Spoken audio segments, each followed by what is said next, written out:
श्री राधे कृष्ण साथियों, मैं वी कृष्णा ज्ञान सारा चैनल में आपका स्वागत करती हूँ। कैसे हैं आप? आपके अच्छे स्वास्थ्य और सुखद जीवन की मंगल कामना करती हूँ। आपके अपने इष्ट देवों को कोटि कोटि नमन करते हुए, बड़ों को प्रणाम करते हुए वीडियो प्रारंभ करते हैं। साथ बोलो सांचे दरबार की जय। माई मेरी सच्ची जोता वाली माता तेरी सदा ही जय हो। महामाई के पावन नवरात्रे, महामाई के अद्भुत नवरात्रे, महामाई के धनदायी नवरात्रे, महामाई के कष्टकारी नवरात्रे, जो कष्टों को काटने वाले नवरात्रे, इन नवरात्रों का समापन कब करें, कैसे करें, इन नवरात्रों का पारण किस दिन होगा, चौकी का क्या करें, कलश में लगाई हुई सामग्री का क्या करें, नारियल का क्या करें, फल और फूल का क्या करें, और ये समस्त सारी चीजें जो ज्वारे हैं उनका क्या करें, आज की वीडियो में यही जानकारी लेकर मैं आपके बीच में। चलिए झटपट वीडियो प्रारंभ कर लेते हैं। बात कर रही हूँ नवरात्रों के पारण की, बात कर रहे हैं नवरात्रों के समापन की, बात कर रहे हैं कि चौकी कब हटाएं और चौकी के ऊपर रखी हुई सामग्री का क्या करें। तो देखिए, पहले सबसे बताऊं कि 2 अक्टूबर को पारण किया जाएगा नवरात्रों का, 1 अक्टूबर को नवमी है और 30 सितंबर को अष्टमी तिथि है। पहले तो ये कंफर्म कर लीजिए। 2 तारीख को क्योंकि दशहरा का पर्व भी है, तो प्रातः काल उठकर आप किसी भी समय जितनी भी जल्दी हो सके आप इसको कार्य को करिए। जिस प्रकार ससम्मान हम कलश की स्थापना करते हैं, खेतरी बीजते हैं, माता की स्थापना करते हैं, प्रतिदिन ज्योत बत्ती भोग प्रसाद करते हैं, उसी प्रकार से सम्मान से विसर्जन भी करना चाहिए। जितना आवश्यक और महत्वपूर्ण स्थापना करना है उतना ही विसर्जन करना भी है। कोई गलती स्थापना में हम नहीं छोड़ते हैं तो कोई गलती हमें विसर्जन में भी नहीं छोड़नी है। सबसे पहले बात करते हैं, अगर आपने चौकी लगाई है तो आपने सारा सामान अलग रखा होगा। चौकी नहीं लगाई है और आपने अपने घर के मंदिर में माता रानी को थोड़ा सा आगे स्थान देके किया, तो भी आपने जो माता रानी है उनको ये नीचे अक्षत रखे होंगे जब आपने उन्हें स्थापित किया होगा। सबसे पहले माता रानी को उनके वहां से लेकर उनके यथा स्थान पर आप विराजमान करा दीजिए, चाहे चौकी हो या फिर आपके घर का मंदिर हो, जहां पर वो हमेशा विराजमान रहती है वहां कर दीजिए। अब बात आती है कलश की। कलश के ऊपर जो नारियल था वो आपने अष्टमी और नवमी वाले दिन, जिस दिन भी आपके यहाँ पूजा हुई होगी उस दिन आपने उसको ले लिया होगा और कन्याओं को प्रसाद वितरण किया होगा। नारियल के ऊपर जो कलावा होता है वो ले लीजिए। वो कलावा आपने अगर नहीं बांधा हो तो अपने हाथ में बांध लीजिए, अपने पति के, बच्चों के, किसी के भी हाथ में बांध सकते हैं। जो नारियल के ऊपर चुन्नी अगर आपने लपेटी है तो उस चुन्नी को संभाल कर आप अपने पास रख लीजिए, ठीक है, अपनी अलमारी में, अपने कपड़ों में, नहीं तो घर के मंदिर में भी रख सकते हैं। अब बात आती है कलश के अंदर जो सामग्री थी। कलश में जल था, कलश में सुपारी थी, कलश में लौंग थी, कलश में सिक्का था, कलश में पंचरत्न मैंने आपसे डलवाए थे, कलश में हल्दी की गांठ अगर आपने डाली होगी वो थी। जितनी भी सामग्री, कुल आपने, बताशा था, बताशा तो भूल गया होगा, तो जितनी भी सामग्री आपने डाली थी उस सारी सामग्री में से पंचरत्न और सिक्का आप निकाल लीजिए। बाकी सारी सामग्री को हम विसर्जन करने वाले सामान में रखेंगे, वो विसर्जित की जाएंगी। कलश के अंदर जो जल है उस जल को थोड़ा थोड़ा घर में छिड़के मस्तक से लगाएं और फिर पौधों में दे दें, ठीक है। कलश वहां से हटा दें।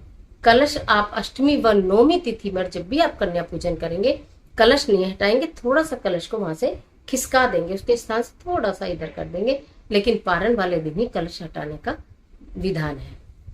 तो आपने ये कर लिया। अब बात आती है अखंड ज्योति की। अखंड ज्योति में अगर आपने जलाई है बहुत अच्छी बात है, नहीं जलाई है कोई बात नहीं। जो भी आपने पूरे 9 दिन में पूजा की है, उसकी सुपारी बची हो, उसके लौंग बचे हों, उनकी बाती बची हो, उस सारी सामग्री को एक मिट्टी के बर्तन में करके कपूर डालकर जला दीजिए, ठीक है। उसके बाद आपने पान चढ़ाए थे, हमने जोत के नीचे एक पान का पत्ता रखा था, पीली सरसों रखकर, आपने कलश के नीचे भी पान रखा था। वो सारी सामग्री, चाहे पान हो, चाहे फूल हो, चाहे पीली सरसों हो या कि फल हो जो आपने पहले दिन चढ़ाए थे और आप किसी कारण उन्हें प्रसाद स्वरूप खाना भूल गए तो वो फल भी ले सकते हैं आप। प्रसाद तो आप प्रतिदिन ग्रहण कर ही रहे थे। ये सारी सामग्री को आप एकत्रित करिए, जितनी भी फूल माला और फूल है, बत्ती और धूप बत्ती और सुपारी, लौंग अगर बची है उन सबको जलाना है। बाकी सारी सामग्री एकत्रित करिए। अपने घर में ही अगर आपके किचन गार्डन है, कोई बड़ा गमला है, मिट्टी खोदिए, थोड़ा सा वहां गंगा जल डालिए, थोड़े से वहां अक्षत डालिए, उस सारी सामग्री को वहां पर आप दबा दीजिए और महामाई से प्रार्थना करिए कि कहीं कोई चूक हमसे हुई हो तो क्षमा करें। फिर आपने श्रृंगार की सामग्री चढ़ाई थी। श्रृंगार की जितनी भी सामग्री होती है उसमें से सिंदूर आप रखें और अपने घर की महिलाओं को चाहे तो प्रसाद स्वरूप बांट सकते हैं। चूड़ियां हैं, बिंदी हैं, और आपने अगर नेल पेंट है, लिपस्टिक, अगर हेयर बैंड, कुछ कुछ भी जो भी आपने सामग्री चढ़ाई है, मेहंदी है, तो वो वितरित भी कर सकते हैं और अपने आप स्वयं भी आप उसको इस्तेमाल कर सकते हैं।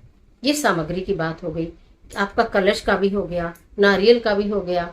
ठीक है, अब चौकी पर जो अगर आपने कपड़ा बिछाया, अगर आपने चौकी लगाई तो उसके ऊपर कपड़ा बिछाया होगा, उस कपड़े को तह बनाकर सुंदर तरीके से मस्तक से लगाकर 1-2 दिन चाहे तो अपने तकिए के नीचे भी रख सकते हैं, अपने पति के तकिए के नीचे रख सकते हैं, बच्चों के तकिए के नीचे रख सकते हैं। उसके बाद उसे धोकर वॉश करके पुनः आप उसे यूज भी कर सकते हैं।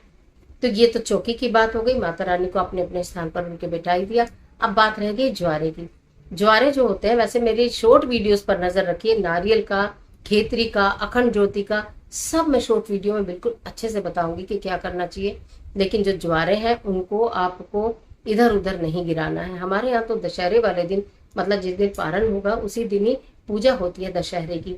तो उसमें हमारे यहाँ जो वो होते हैं, लंबे लंबी खेतरी होती है, चांदी का सिक्का डालकर उसको लिया जाता है। बहनें अपने भाई के कान पर लगाती हैं। जिस प्रकार भगवान श्री राम विजयी हुए, उसी प्रकार हमारा भाई भी हर क्षेत्र में विजय हो, इस कामना के साथ। जिनके ऐसा होता है वो सब जानते ही होंगे, जिनके ऐसा नहीं होता है वो खेतरी का क्या करें, मैं शॉर्ट वीडियो में आपको बता दूंगी, लेकिन बस फेंके ना।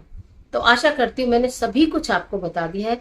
खास और विशेष मुहूर्त का इसमें कुछ भी नहीं है। आप प्रातःकाल उठकर जितनी जल्दी भी हो सके इसको ब्रह्म मुहूर्त से लेकर कभी भी आप इस कार्य को कर लीजिएगा। 2 अक्टूबर के दिन आपको ये कार्य करना है। ठीक है, मैं आशा करती हूँ अब मैंने सब कुछ धीरे धीरे आज बताया है।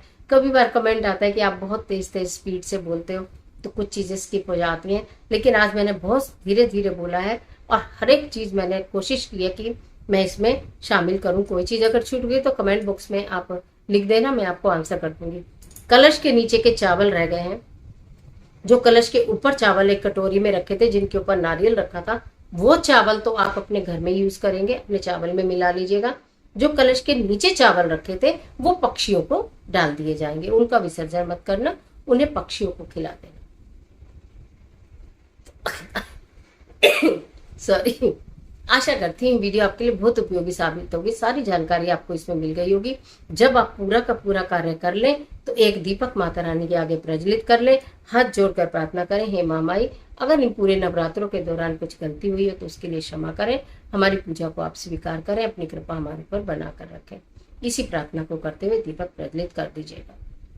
और आज के लिए इतना इजाजत दीजिए। इस तरह की तमाम वीडियोस को देखने के लिए चैनल को सब्सक्राइब करिएगा, बेल आइकन का बटन भी प्रेस करिएगा जिससे आपको नोटिफिकेशन मिल जाए।